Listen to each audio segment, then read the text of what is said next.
¿Te suena el nombre de un SETI?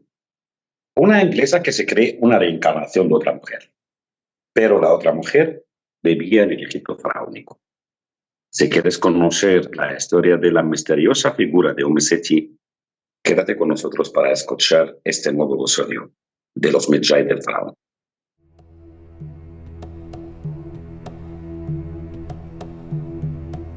Los Medjay del Faraón, un podcast de Badri Harun y Miriam Bueno. Bienvenidos y bienvenidas, Medjay. En el último episodio hablamos de Amelia Edwards y de su viaje 1000 millas Nilo arriba. Y hoy queremos seguir hablando de mujeres Medjay en la historia de la egiptología a través de la figura de Seti. Seti es un personaje peculiar en la historia de la egiptología y también de la historia de la arqueología, por su vida personal y también por sus aportaciones a estas ciencias, aunque a veces usando otros métodos nada científicos. Una rara combinación de la que nos interesa hablaros hoy. Efectivamente, pero ¿te parece si empezamos por el principio, Badri? Ningún problema. Vamos a empezar por cuando esta mujer no se llamaba Seti, sino Dorothy Louise Eddy, que nació en Inglaterra en 1904. Cuando era niña, a la edad de 3 años, sufrió una gran caída por las escaleras de su casa. Los padres la recogieron inconsciente del suelo, la tumbaron en la cama y llamaron a un médico, que solo pudo certificar una sola cosa: su muerte. Pero, ¿cómo vamos a hablar de una mujer que murió a la edad de 3 años? Pues porque Dorothy en realidad no murió ese día. La sorpresa fue que cuando estaban preparando los papeles de la defunción, el médico y sus padres empezaron a escuchar a la niña riendo en su habitación en el piso superior de la casa. Muy asustados, con las piernas temblorosas, empezaron a subir las escaleras para saber de dónde venía ese sonido, ya que su niña había dejado este mundo un par de horas antes. Y cuando abrieron la puerta, curiosamente, encontraron a esa misma niña jugando por encima de su cama como si nada hubiera pasado.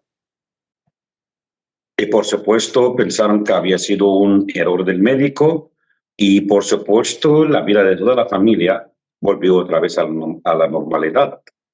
Pero esto fue hasta cierto punto, cuando la niña le empezó a pasar cosas raras y curiosas.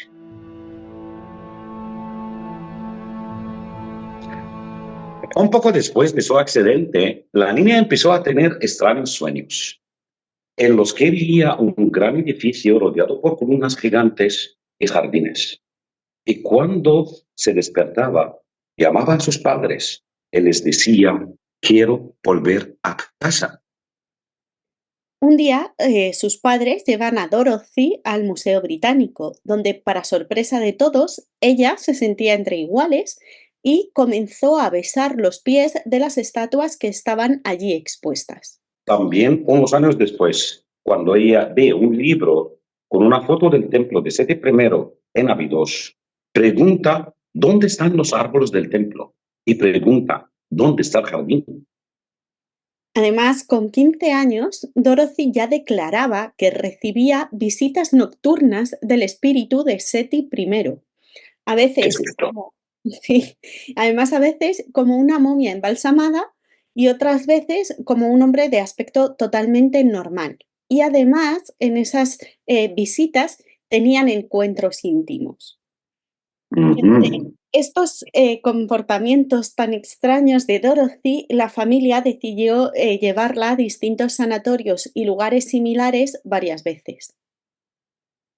Obvio. Pero a pesar de esto, Dorothy empezó a estudiar egiptología y también leer jeroglífico, con un egiptólogo orientalista y filólogo británico. Se llamaba Ernest Wallet Puig.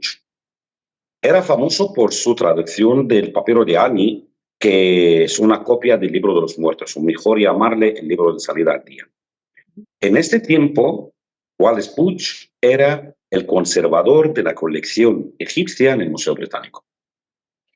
También Edie se convirtió en estudiante a tiempo parcial en la Escuela de Arte de Plymouth y durante su estancia en Portsmouth formó parte de un grupo de teatro en el que representó una obra basada en la historia, atento, de Isis y Osiris.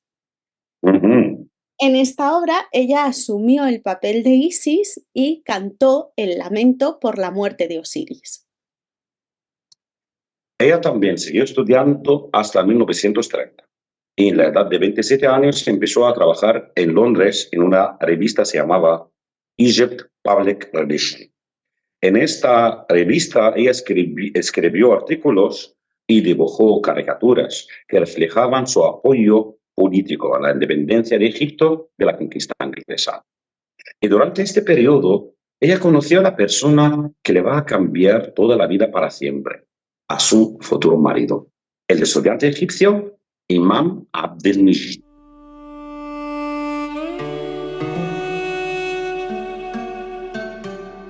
En 1931, Dorothy se trasladó a Egipto, donde se casó con este estudiante y anunció que había regresado a casa para quedarse.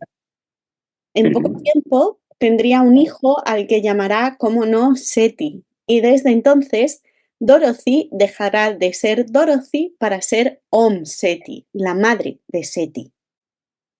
Esto es muy normal, Miriam, en la ciudad egipcia hasta hoy en día. Dejar de amar a las mujeres por sus nombres al estar casadas y siendo madres. Empezar a llamarlas por el nombre de el hijo mayor. Será la madre de y el hijo mayor. Es una forma que la vemos como más respeto familiar. Ajá. Lo que me llama mucho la atención, además, es que este matrimonio solo duró 4 años.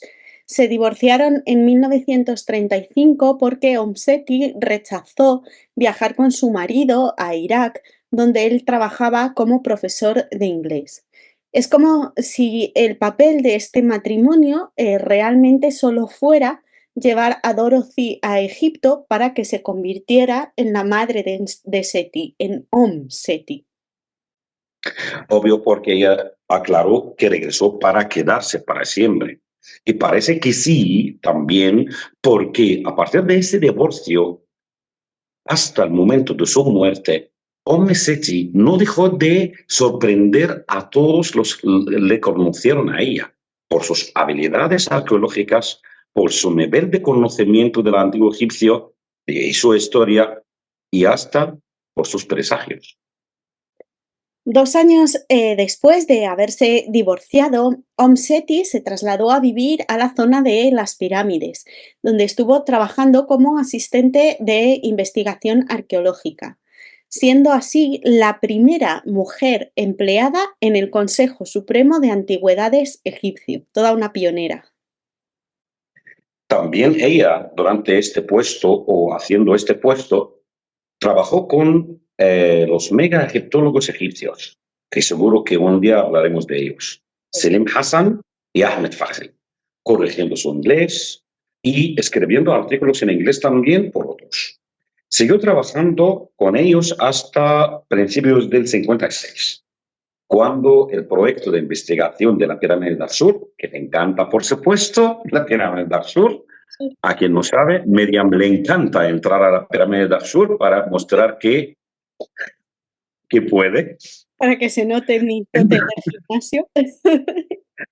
Es demasiado difícil. La pirámide está. Regresamos al asunto. Cuando acabó el proyecto de la pirámide de Sur, que lo llevaba con Ahmed Fakhri, Seti quedó desempleado, pero con 2 ofertas de trabajo. Una oferta muy bien pagada en la oficina de registros en Cairo y otro puesto mal pagado, pero en Abidos. ¿Y cómo decidió Seti con qué puesto quedarse? Pues el egiptólogo Ahmed Fakhri le sugirió que escalara la Gran Pirámide y cuando llegara a la cumbre debería girar hacia el oeste, llamar a su señor Osiris y preguntarle. La sorpresa fue que Seti eligió el puesto mal pagado en Abidos, afirmando que el faraón Seti por fin aceptó este paso porque la rueda del destino había girado y este sería un momento de prueba. Así, además, ahora estaría deshaciendo el viejo pecado de Bentreshit. Dime.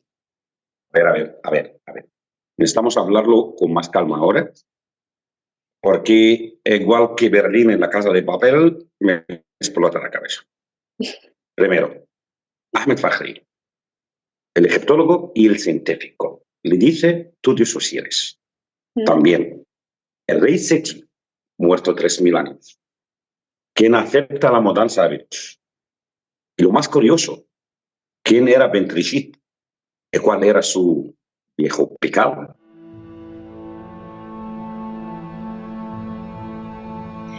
¿Recuerdas el accidente de su muerte cuando era niña? Sí. Pues en realidad, en ese momento, Dorothy fue consciente de que sufrió un episodio de metempsicosis, algo en que el alma o el espíritu habita en distintos cuerpos mortales, y desde ese día empezó a recuperar la memoria de sus experiencias anteriores. Entonces, ¿para qué me complicas la vida de esta metamorfosis que acabas de decir? Dime, encarnación. Ok, encarnación. Perfecto. Entonces, ahora, ¿qué tiene esta reencarnación de esta niña de 3 años con el rey Seti I para que le dé un permiso que vaya o no vaya a Abidos? A ver, te cuento. En una de esas vidas anteriores, Dorothy había sido Bentreshit, una sacerdotisa del antiguo Egipto, sirvienta además de la corte del faraón Seti I. Su madre era una vendedora de verduras y su padre un soldado. Su madre murió cuando ella tenía 3 años y su padre la entregó al templo de Ábidos porque no podía mantenerla. Es así como Bentreshit se convierte en sacerdotisa y con 12 años incluso toma los votos para ser una virgen consagrada a la diosa Isis, que realizaba el drama anual de la muerte y revivificación del dios Osiris. Pero no acabamos de contar que cuando Seti era Dorothy, ya participó en un equipo de teatro y hizo el papel de lamento de Osiris en la muerte de Osiris. Es probable que ella estaba reactuando su primera vida de Bentreshit como Dorothy. Pues probablemente sí, porque la leyenda sigue diciendo que en una de las visitas del faraón al templo, Bentreshit y Seti se convierten en amantes. Desafortunadamente, nuestra sacerdotisa queda embarazada y para evitar el escándalo público que ocasionaba el juicio, decidió suicidarse.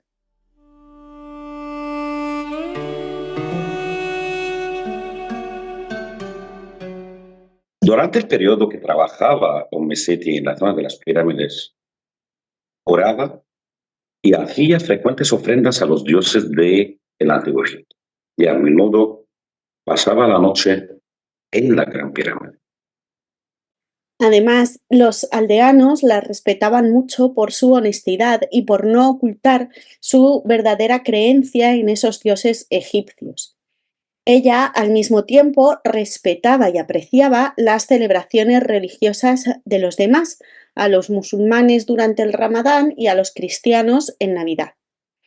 Este respeto de cada uno por las creencias de otro es probablemente por lo que Ahmed Fahri le sugirió llamar a su señor Osiris y preguntarle por el tema del trabajo en Ábidos. Ahora se queda claro el tema de Ahmed Fahri para mí, porque en Egipto respetamos mucho uno al otro cuando sea honesto en sus creencias. Pero también Miriam, ella, con sus asociaciones con los trabajadores y sus familias, tanto en la zona de las pirámides como en Abidos, le brindaron una experiencia directa en la vida de Egipto actual. Ella relacionaba siempre muchos aspectos de la cultura del Antiguo Egipto con la cultura egipcia contemporánea a ella, porque Seti veía un hilo conductor entre todos los periodos de la historia de Egipto. Lo faraónico, con lo greco-romano, con lo cristiano y último con el musulmán. Es un poco lo que haces tú en este podcast, el relacionar Sí. lo antiguo con lo moderno. Exactamente, y es lo que hemos hablado de que todas las culturas de Egipto recibe una de la otra y da uno a la otra. Eso es. Y ya tienes una enfrente que tenga tiempo y oportunidad para verla Mm, e entenderla. mm. La pena es que esta relación tan buena que tuvo Seti con la población egipcia y ese respeto por parte de los egipcios hacia ella no impidió la polémica que hubo tras su muerte. Seti murió en Abidos el 21 de abril de 1981. Ella misma había organizado cómo quería su funeral y cómo quería que fuera su tumba dentro de la casa.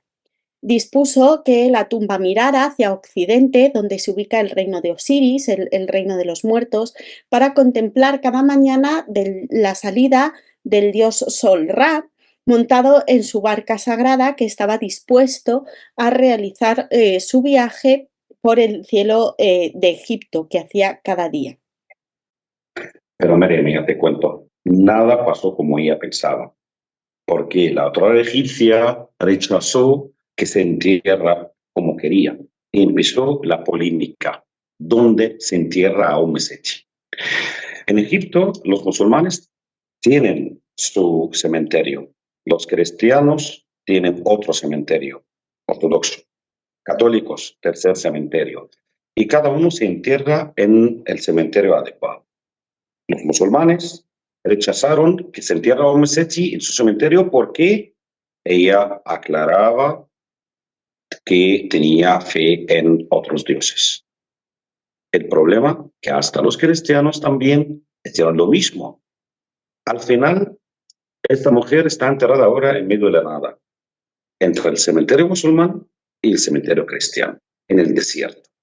Pero curiosamente, la tumba está ubicada en un punto muy raro.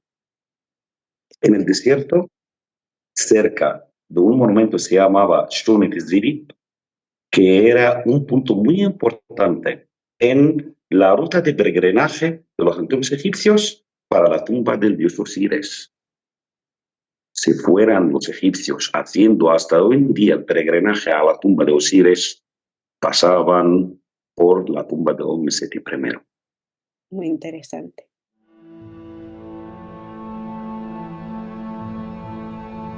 Cuando Seti se trasladó a Abidos, siguió haciendo lo mismo que hacía en las pirámides, trabajando con los egiptólogos y orando a los antiguos dioses egipcios.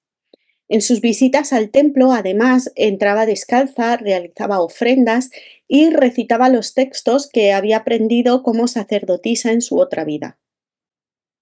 Una vez un inspector jefe del templo quiso examinar la realidad de Seti y empezó a hacerle preguntas mediante las cuales ella mostró su gran conocimiento sobre el recinto, como las escenas que contaba detalladamente a las paredes. Esas escenas aún no habían publicados. Madre mía. Pero es que, además, volvió a esa idea que contaba de niña del famoso jardín del templo e indicó dónde se encontraba ese jardín. La sorpresa fue cuando excavaron esa zona y, efectivamente, encontraron los restos del jardín que ella describía. Por otro lado, gracias a sus conocimientos sobre jeroglíficos, empezó a traducir los textos de un palacio adjunto al templo y en 1957 publicó un calendario litúrgico con las festividades egipcias basándose en textos de esta antigua civilización. Miriam, paralelamente a todo esto, lo que hacía descubrir o ayudar científicamente a los egiptólogos, pasaba algo que debíamos de hablar, como me gustaría que lo hablamos. Las visitas del espíritu del rey Seti I a Seti. Porque Estas visitas que lo pasaba de niña empezaron a repetir y con a menudo frecuencia a partir de su divorcio hasta el momento de su muerte.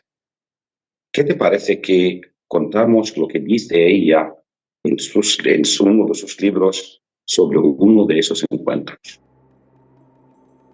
Su Majestad vino anoche alrededor de la 1 de la madrugada. Yo todavía estaba despierta. Había apagado la luz grande, pero no podía dormir y me sentía bastante harta. Seti se acostó a mi lado, me rodeó con sus brazos y dijo: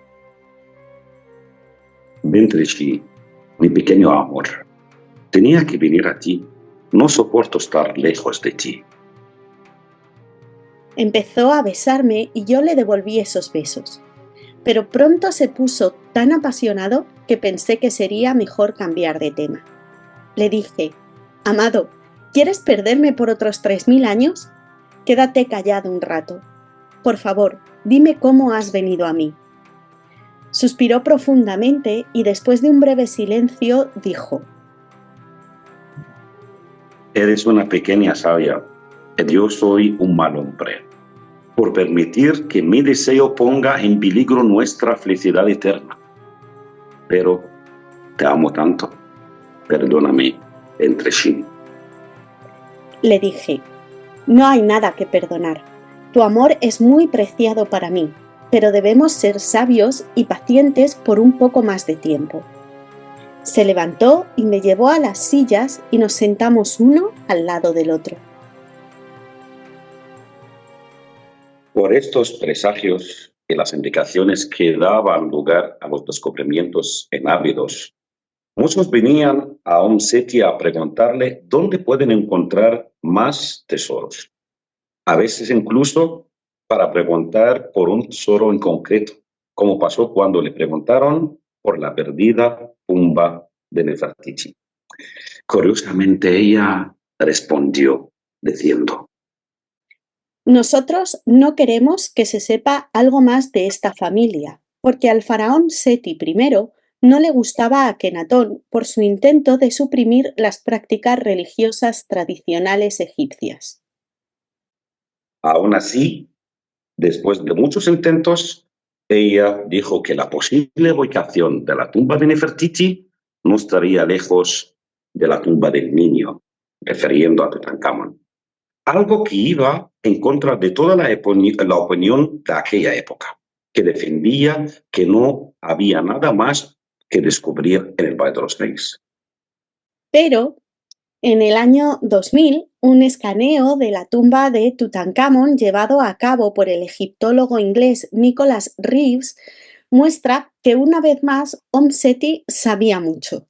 Pues en ese escaneo parece que podría haber 2 cámaras vacías tras la pared final de la tumba del faraón y que probablemente la tumba de Nefertiti podría estar escondida detrás de la tumba de Tutankamón, o que los sacerdotes de Tut aprovecharon la primera parte de la tumba de Nefertiti para enterrar a Tutankamón.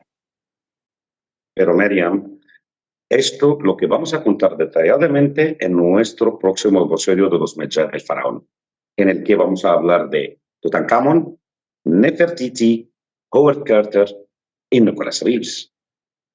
Pues sí, así que nos vemos en el próximo episodio de Los Medjay del Faraón. Pero si queréis seguir viendo cosas sobre estos egiptólogos y todo lo que ponemos en redes sociales, tenéis que seguirnos en Instagram, que tenemos el usuario Los Medjay del Faraón, para que así veáis más información En sobre el YouTube también.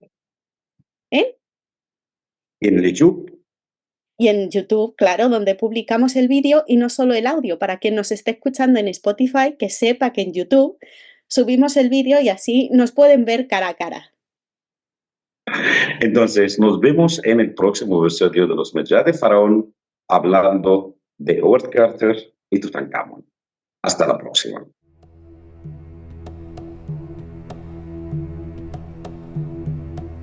Los Medjay del Faraón. Un podcast de Badri Harun y Miriam Bueno.